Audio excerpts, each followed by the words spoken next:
Hey there, beautiful bride. I am Jillian Rosich Kendrick, founder of My Best Wedding and MyWeddingPlanningCourse.com.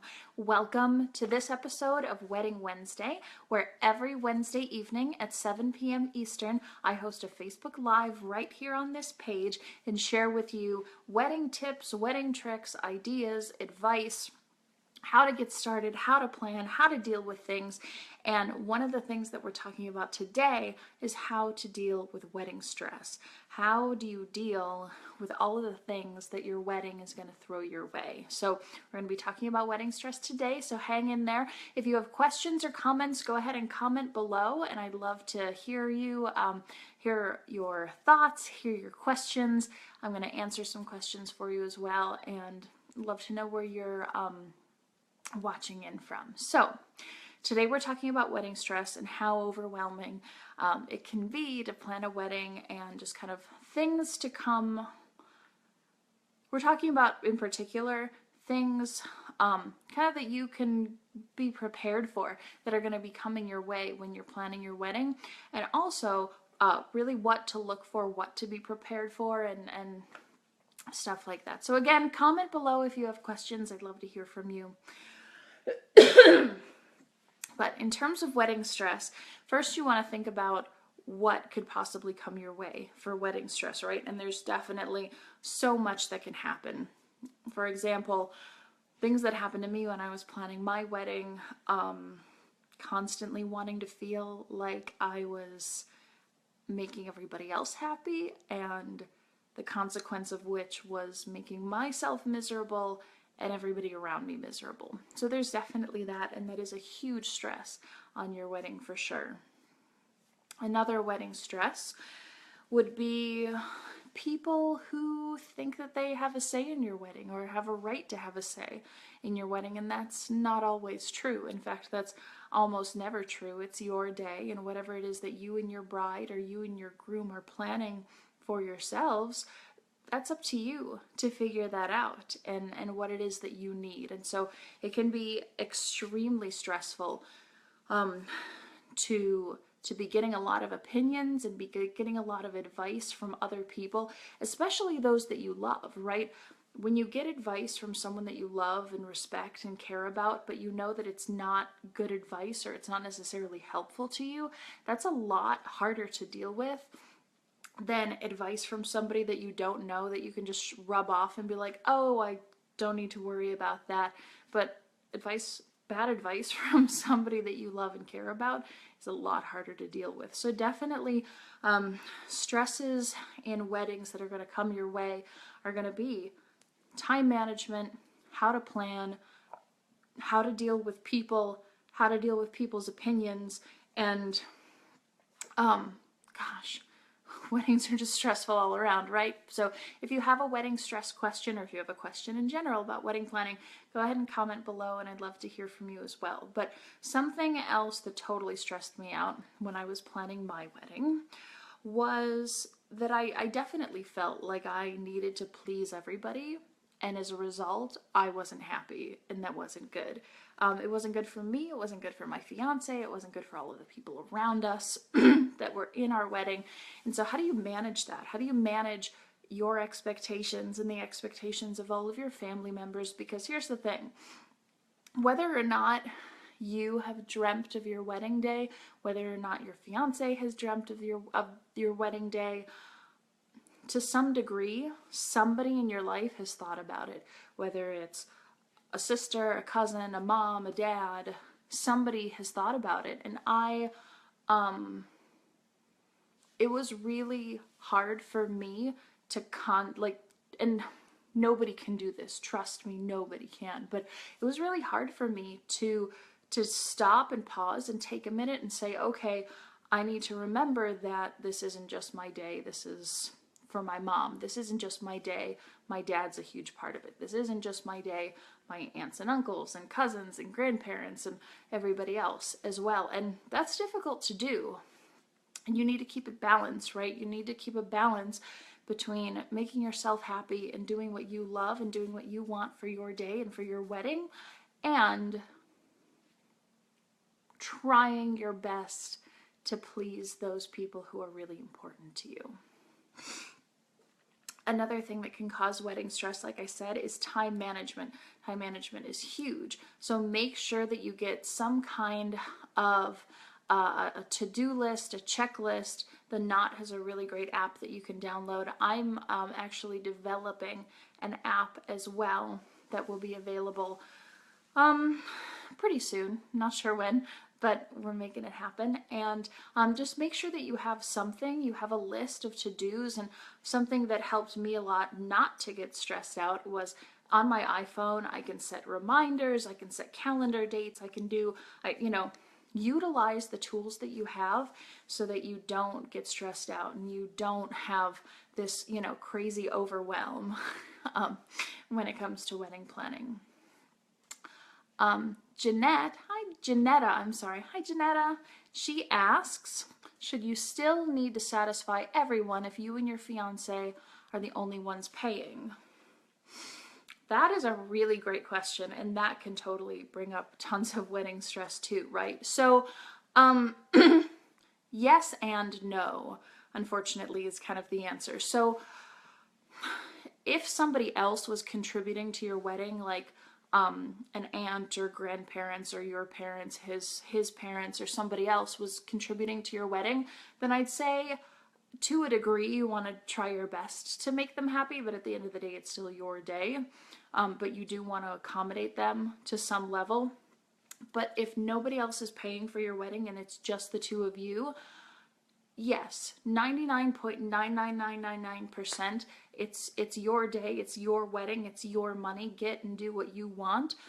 But at the same time, don't forget that they're still your parents, or it's still your grandmother. Just kind of pick and choose your battles at that point, right? So like if grandma wants to invite 3 of her friends, well, it's grandma and she might not be around on this earth for too much longer. So maybe you invite the 3 people to make her happy and just kind of let it go. Unless inviting those 3 people is going to mean the difference between, 3 strangers that you don't know or, 3 of your best friends. And you just kind of have to pick and choose. But I would say if you can, do your best to accommodate a very small select group of people who are really, really important to you, like parents, grandparents, something like that. But definitely if you and your fiance are paying for the majority of your wedding, it's your money, it's your day, do what you want and enjoy, for sure. It's a great question. Thank you so much for asking that. So weddings are just crazy stressful, right? There's the stress of the fact that you're doing this thing, you're spending all of this money for one day of your life, you're doing all of these tasks and, getting this. Oh, you're welcome. Absolutely, no problem. You're getting all of this stuff together, you're spending all of this money, you're coordinating things, you're trying to make grandma happy, and you want to rip your hair out, right? So ways to combat that, get a pedicure, get a manicure, get a massage, get a haircut, color your hair, take time for yourself, go out to dinner, read a book, take a walk, meditate, do some yoga, whatever it is that takes you kind of out of your own head. So me, for instance, if you need help thinking of ideas that help you sort of de-stress, what I do to de-stress is I read. I love reading, and it kind of gets me out of my own mind. So I'm a workaholic. I love working and helping other people and teaching and coaching and doing what I do, but I never stop, right? I never stop thinking about my brides and my girls and the messages that you send me in the comments and the questions that you have, and I see all of it. Like, I want you guys to know that I watch everything. Whenever you share a post, tag somebody, you like something, like, I keep track of all of that. But in order for me to kind of slow down and de-stress, I have to sort of put my mind on hold. And to do that, one thing that I do is I read. And I read a lot, and I sort of envision the story in my head so that my workaholic thinking brain kind of turns off, and my imaginative brain kind of kicks on, and that helps me to de-stress. Another thing that I do is when I'm working out, either I'm walking on my treadmill or stretching or doing something like that, playing really, really, really loud music, almost like so loud to the point that I can't actually think. Believe it or not, for me personally, this is something that I really enjoy, and again, it helps me kind of get out of my head and get out of my own ways, and it helps me to de-stress and to not have to think about everything that's going on. So definitely take time to figure out what it is for you that helps you de-stress and helps you kind of relax and helps you, you know, whatever it is. Even breathing techniques. There's a yoga breathing technique where like you breathe in for 4 counts, you hold your breath for like 6 or 7 counts, and then you breathe out for 8 counts. And then you kind of let it go. And then you breathe in again for 4 counts, hold for 7, out for 8. So a breathing technique could help you as well. Some other, again, if you have questions or comments below, I'd love to hear from you. So go ahead and write a comment in. Another huge point of stress is definitely money. A huge point of stress throughout your entire life and your marriage. Even if you have a trust fund, money is always going to be a thing. It's just always that like kind of lingering devil that we human beings get to deal with. But getting over money stresses and helping with money stresses is looking at budget and having your budget. So to help with that, having a preliminary budget, again, whether you stick to it or not, whether you stick to it to a T and you say, okay, I can only spend $5,000, $10,000 or whatever your budget is, and you stick to that to a T, and that's awesome and it's perfect and super helpful. Or if you have a little bit of wiggle room, depending on your financial situation, then at least having a preliminary budget will give you an idea of how much you're supposed to be spending. You know, like 50% should always go to the venue and the food.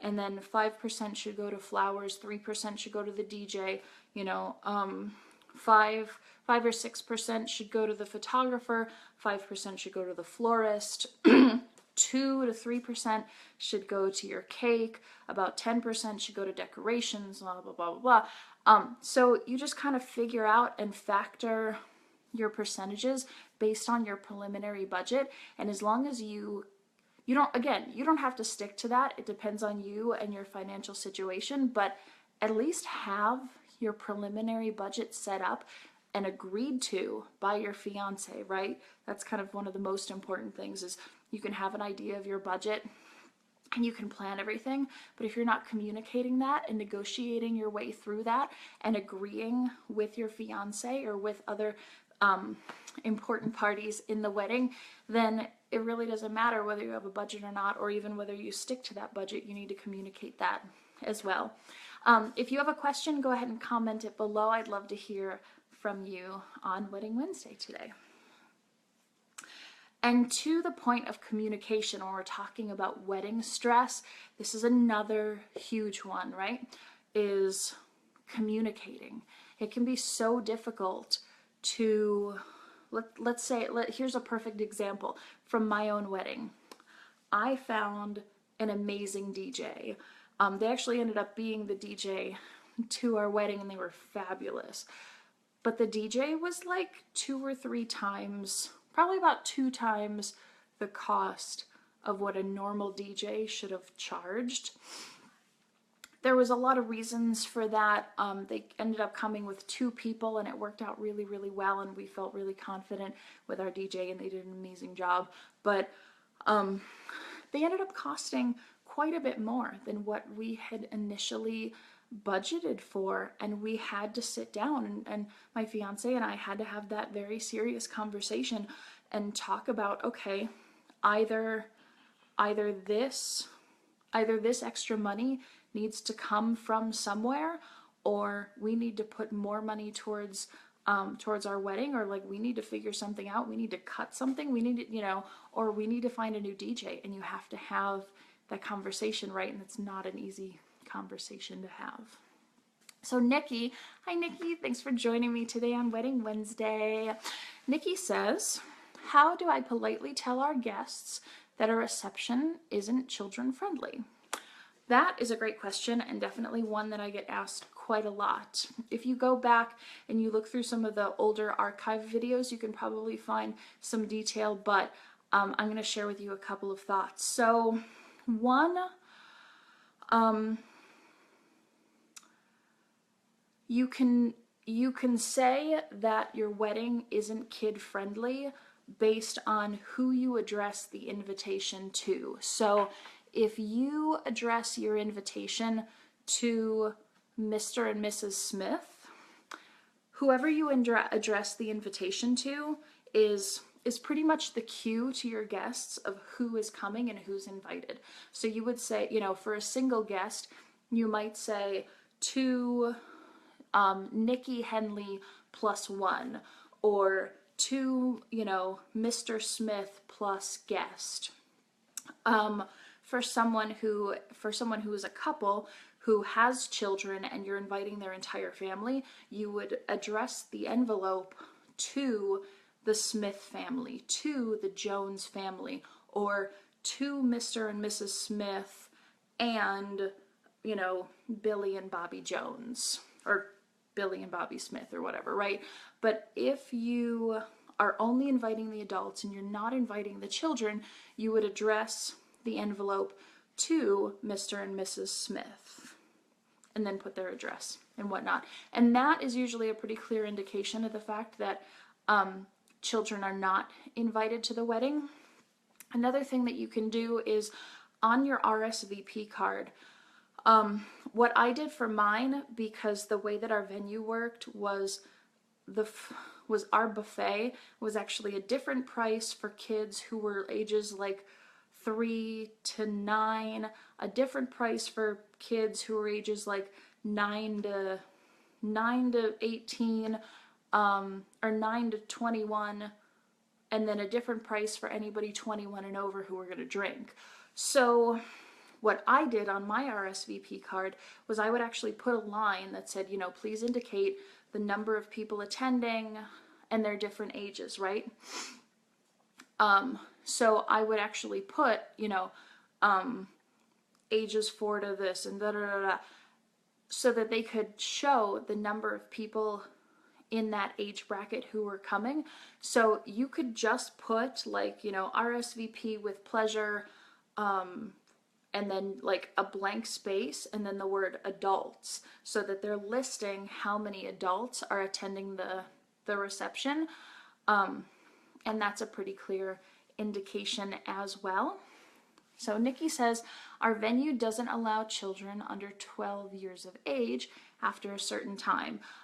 So Nikki, have you guys decided that your entire reception is no kids at all, or your reception is no kids past a certain, or like the kids are invited to the ceremony but not the reception, or they're not invited to either? I just want to clarify really quick. But along those lines, again, the way that you address the envelope, the way that you write out your RSVP cards, is a pretty clear indication. They are allowing children until 8 p.m. Okay, but so the venue will, but are you allowing children until 8 p.m. or are you saying no children at all? That's my question.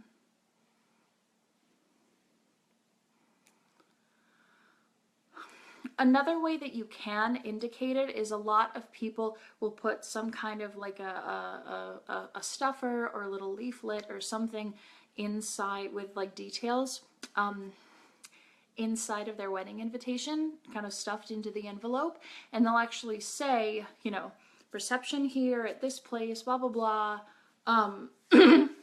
no children or something like that. So she says, we don't want children after 8 p.m. due to having to pay an additional $750 for a liability charge. Okay, so that means that you don't want children at all at your wedding, no problem. So again, you could do like the leaflet, you could do some kind of an insert that says no children. You can write out your RSVP card to just say adults, and then you can address your envelopes to just say Mr. and Mrs. Smith, Mr. and Mrs. Jones, Mr. and Mrs. Williams, and then not indicate any of their family, for sure. And then what's going to happen is when you address an envelope in that way, or you put some kind of an indication that kids aren't going to be invited to a reception, or at least to a reception after a certain point, and you make that clear, just be ready for some pushback from friends and cousins and whatnot who have kids, that, you know, it's going to take extra effort on their part to line up a babysitter, or, you know, they're going to have to leave early or something like that. But very good question. Thank you so much. Anybody else who has questions, go ahead and comment below today on Wedding Wednesday. I'm trying to think of more. Weddings are so stressful, definitely. There's family stress. There's, you know, people who get their heart broken. There's logistical and organizational stress. There's all sorts of things. But again, a great way to combat that is just have a plan. Be prepared. Know that things are going to come your way, and you just deal with it as is. By the time our wedding came around, my husband and I were just such pros at dealing with wedding stress at that point, that our new motto became "Done is perfect." I don't care what it looks like. I don't care how it got done, but if it's done, it's perfect. So move on with life. And you and your fiance will figure out a way that you do that on your own. And actually, one of the best parts about wedding planning is it's not just about preparing you for one day of your life. It's not just about planning a party. It's not just about all of these logistics and all of these ideas and plans and photos on Pinterest and shoes and something borrowed, something blue. But one of the truly best parts of the time that you take and time you put into planning your wedding is the fact that you get to do it with the person that you're going to spend the rest of your life with. And this opportunity to plan this special day is a growing opportunity for the two of you as a couple. And it's really great, and it's really beautiful. It's a wonderful opportunity for the two of you to figure out how you work together. How do you make decisions together? How do you deal with things together? How do you go about planning things, you know? And it really does set you up kind of for how you're going to deal with things the rest of your life. And so good communication, clear decision making, and having the best plan and sticking to budget as best you can, really, and finding things, like I said, finding things that calm you down, that de-stress you, breathing techniques, going to get a manicure or pedicure, getting your hair done, whatever it is, make sure that you do that. So Allie has a question. She says, any advice on finding a venue that won't hurt my budget? Venues in my area mostly start at $5,000. I've come to find that weddings are very pricey. Yes, they are. And I stress that we won't be able to afford something nice. Oh, Allie, I definitely feel where you're coming from. Allie, let me know where you live, just because I wanna know. You said venues in your area start mostly at $5,000. So your venue plus catering, that should be about 45 to 50% of your total budget. So if your entire wedding budget is, you're in Tucson, Arizona, awesome, very cool. I've never been to Tucson, but I've been to Phoenix quite a lot. Let's see, and Tucson I'm sure is gorgeous. So let's see. you're saying that most venues in your area start at $5,000, like the buy-in cost just to rent the venue is $5,000, and then you have to pay for catering on top of that, or is it that your entire catering plus the venue for all of your guests would be $5,000? Because again, your venue and catering costs should be about, like I said, 45 to 50% of your total wedding budget. So if your wedding budget is $10,000, then that means that you have $5,000 to spend on your catering and your venue. But then you have to decide, of that budget and of that money that you have, which is more important? Having all of the people that you want, the venue and ceremony are $5,000, and so it's the venue and ceremony plus are $5,000 plus catering. Okay. So yeah, in that case, if $5,000 is like the max budget that you have, say for instance for venue and catering combined, or venue, ceremony, reception, and catering all together, in that case, then you kind of need to make a decision. Is having a wedding at a gorgeous location and having less people at your wedding more ideal than,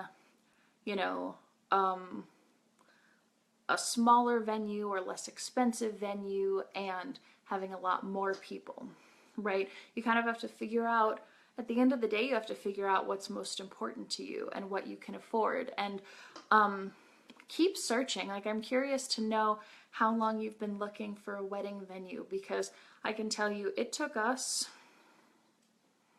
6, maybe 7 weeks, maybe 8 weeks to find and really solidify our venue. So if you just got started, I'd say keep looking and go from there. But definitely don't be discouraged. There's so many wedding venues, and I promise you that just because you don't get married at a resort, or you don't get married at a beautiful garden or a golf club or something like that, doesn't mean that your wedding won't be amazing. You have to find out what's important to you and what works for you, and then what works within your budget. So if you only have that $5,000, do you want to spend that $5,000 only being able to invite 50 people to your wedding, or do you want to spend the same $5,000 at a less expensive place and invite 200 people to your wedding? So you just have to figure out which is more important to you, and then a lot of those decisions will fall into place. So good luck with that, Allie, and thank you so much for asking your question. And that, ladies, is going to do it for me on Wedding Wednesday, this one today. Thank you so much for joining me today. It was such a pleasure to talk with you all. Don't forget to join me again next week for Wedding Wednesday right here on Facebook Live at 7 p.m. Until then, if you have any questions, ideas, thoughts, I'd love to hear from you. You can private message me, and be sure to go to myweddingplanningcourse.com and check out everything that's on our website, our blog, more videos, archive videos. There's tons of information on the website that I would love to share with you, especially our Getting Started quiz. Allie, especially, check out the Getting Started quiz, because it'll really help you narrow down what's important to you in your wedding. So thank you so much, and I'll see you next week. Bye, guys.